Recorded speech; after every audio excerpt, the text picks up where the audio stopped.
प्रेम से बोलिए जय माता दी। आप लोग के सामने हम चतुर्थ अध्याय का पाठ कर रहे हैं, जो दुर्गा सप्तशती में माता के खुश करने के लिए सभी देवतागण माँ को प्रसन्नता रूप से प्रार्थना कर रहे हैं। वो चौथा अध्याय में पढ़ रही हूँ। ऋषि बोले, अत्यंत पराक्रमी उस दुरात्मा महिष के एवं उसकी सेना के देवी द्वारा मारे जाने पर इंद्रादिक देवतागण अपनी वाणियों द्वारा देवी जी की स्तुति करने लगे। जिस देवी जी ने अपनी शक्ति से सारे जगत को व्याप्त कर लिया है, जिसका स्वरूप सभी देवताओं की शक्तियों का समूह है, सभी देवता एवं महर्षि जिसकी पूजा किया करते हैं, उस अंबिका देवी को हम प्रणाम करते हैं। वही देवी हमारा मंगल करे, जिसके अतुल प्रभाव का एवं बल का भगवान शेषनाग, ब्रह्मा तथा हरि भी वर्णन नहीं कर सकते। वह चंडिका देवी सारे जगत के पालन के लिए तथा अमंगल के भय के नाश का विचार करें। जो श्री स्वरूपनी पुण्य आत्माओं के घरों में जो लक्ष्मी स्वरूपा है, पापियों के घरों में दरिद्रता, पवित्र बुद्धि वालों के हृदय में बुद्धि, श्रेष्ठ पुरुषों के यहाँ श्रद्धा, कुलीन मनुष्यों में लज्जा स्वरूपनी है, इस प्रकार की हे देवी हम आपको प्रणाम करते हैं। हे भगवती, आप विश्व का पालन करें। हे मातेश्वरी, आपके इस अचिन्त्यय रूप का, असुरों के क्षय करने वाले आपके महान पराक्रम का एवं देवता तथा असुरों के सामने संग्राम में किए गए आपके अद्भुत चरित्रों का वर्णन हम किस प्रकार कर सकते हैं। हे भगवती, आप संपूर्ण जगत का कारण हो। सत्व, रज, तम इन तीनों गुणों वाली होते हुए भी आप अजय हो।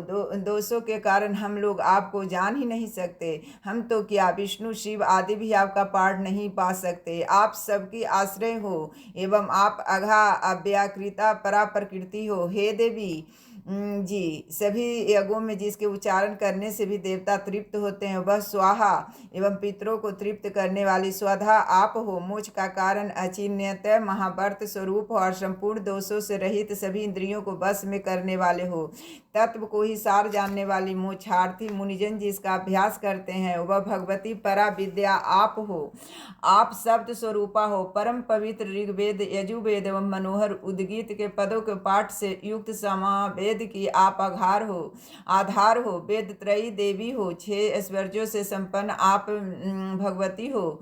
सभी शास्त्रों के सार का ज्ञान करने वाली हे देवी, आप मेघा हो। दुर्गम संसार रूप सागर से पार उतारने वाली नौका, कैटभ के शत्रु विष्णु के वक्ष स्थल में निवास करने वाली आप लक्ष्मी स्वरूपा हो एवं चंद्रमा को मस्तक पर धारण करने वाली भगवान शंकर से सम्मानित आप ही गौरी हो। यदि आपका मुख स्वर्ण से भी उत्तम कांति से सुंदर तथा परिपूर्ण चंद्रमा के बिंब का अनुकरण करने वाली निर्मल मंद मुस्कान से शोभित है, तथापि इस प्रकार के चंद्र मुख को देखकर क्रोध से परिपूर्ण महिषासुर ने झट ही उस पर प्रहार किया।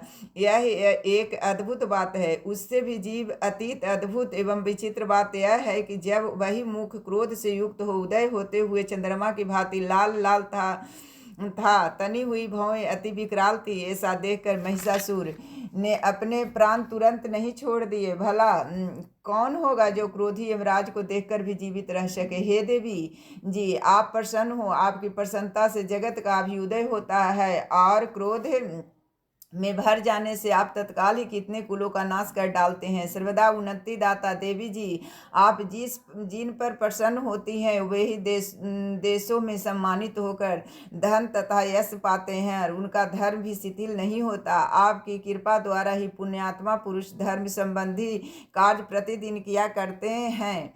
आपकी कृपा से स्वर्ग लाभ होता है, इसी कारण आपसे बढ़कर कौन है। सबके लिए उपकार करने वाली हो, आप सर्वदा दयामयी हो। ये राक्षसों के वध करने से जगत सुखी हो। ये राक्षस कभी नरक के लिए चिरकाल तक भले ही पाप करते रहे हो, संग्राम में इनका वध आपने इसीलिए किया कि मुझसे मारे हुए स्वर्ग में चली जाएं।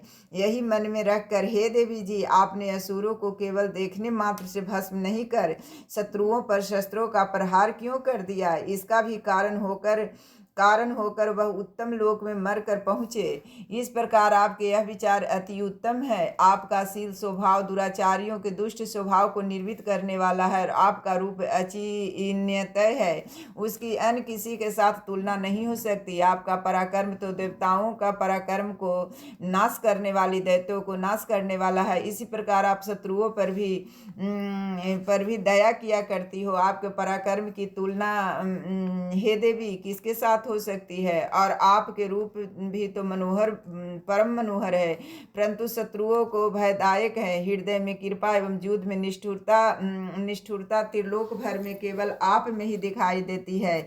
हे देवी जी, शत्रुओं का नाश करके इस सारी त्रिलोकी को आपकी रक्षा की संग्राम भूमि में उन दैत्यों का विनाश करके उन्हें स्वर्ग में पहुंचा दिया और हमारा भय भी दूर कर दिया, जो कि हमें उन्मत्त दानव डराया करते थे। हे माता, आपको नमस्कार है। हे देवी, शूल से हमारी रक्षा करे, हे अंबिके, खड़ग द्वारा हमारी रक्षा करे एवं घंटा के शब्द तथा धनुष की टंकार से भी हमारी रक्षा कीजिए। हे चंडिके, पूर्व पश्चिम दक्षिण दिशा में हमारी रक्षा करे। आपका अपना त्रिशूल घुमा घुमा कर उत्तर में हमारी रक्षा कीजिए। ऋषि बोले, इस प्रकार देवी की देवताओं ने स्तुति की और नंदन वन में उत्पन्न हुए फूलों तथा गंध चंदन आदि से जगत की माता की पूजा की। सभी देवताओं भक्ति पूर्वक दीप धूपों द्वारा देवी की अर्चना की।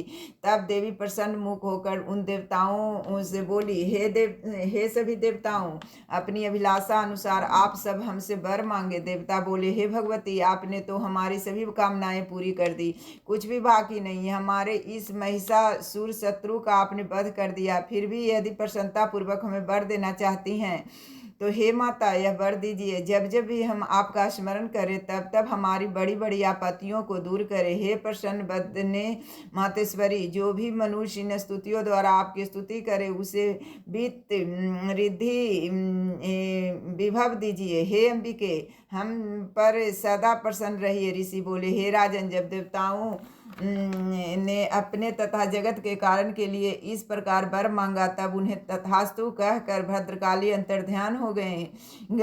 हे राजन, पूर्व काल में तीनों लोकों का हित चाहने वाली देवी का देवताओं के शरीर से जैसा प्रकट हुआ वह सारी कथा मैंने कह सुनाई। प्रेम से बोलिए जय माता दी।